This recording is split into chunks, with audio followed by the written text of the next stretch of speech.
if we create the world together in that way. Yeah. What do you think is the meaning of it all? What's the meaning of life, Jordan Peterson? We've defined it many, many times throughout this conversation. It's the adventure along the route, man. And I would say, where's that adventure to be found? In faith? What's the faith? The highest value is love, and truth is its handmaiden. That's a statement of faith, right? Because you can't tell. You have to act it out to see if it's true. Yeah. And so you can't even find out without, and that's so peculiar. You have to make the commitment a priority. Yeah. It's like a marriage. It's the same thing. It's like, well, is this the person for me? Oh, that's the wrong question. How do I find out if this is the person for me? By binding myself to them. Well, maybe the same thing's true of life, right? You bind yourself to it. And the tighter you bind yourself to it, the more you find out what it is. And that's like a radical embrace. And it's a really radical embrace. That's the crucifix symbol. And more than that, because like I said, the full passion story isn't death. It isn't even unjust death. It isn't even unjust death and the crucifixion of the innocent, which is really getting pretty bad. It's unjust, torturous, innocent death attendant upon betrayal and tyranny, followed by hell. Well, that's a hell of a thing to radically embrace. It's like, bring it on. I think a lot of people put truth as the highest ideal and think they can get to that ideal while living in a place of cynicism and ultimately escape from life and hiding from life, afraid of life.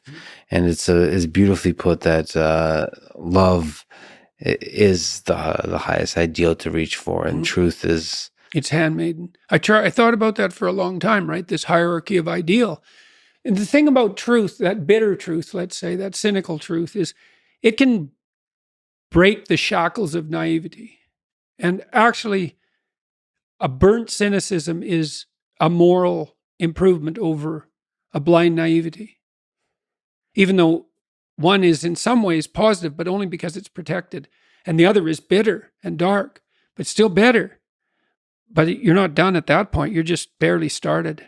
It's like you're cynical. You're not cynical enough. It's like, how cynical are you? Are you, I'm an Auschwitz prison guard level of cynical?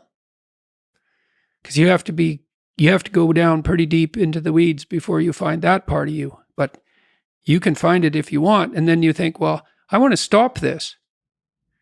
Well, that was the question you posed. In some sense, you're obsessed with, say, what happened on these mass scale catastrophes in the communist countries. It's like, well, millions of people participated. So you could have, and maybe you would have enjoyed it. So what part of that is you? And you can find it if you want. Yeah, it's all there. The prisoner, the interrogator, the Judas, Pontius Pilate. All of it. All of it. And it's all of it is inside us. Yeah. And you just have to look. And once you do, maybe eventually you can find the love. Jordan, you're an incredible human being. I'm deeply honored you would talk to me. Thank you for being a truth seeker in this world, and thank you for the love. Hey, thanks for the invitation, man. Thanks for listening to this conversation with Jordan Peterson. To support this podcast, please check out our sponsors in the description. And now, let me leave you with some words from Friedrich Nietzsche. You must have chaos within you to give birth to a dancing star. Thank you for listening, and hope to see you next time.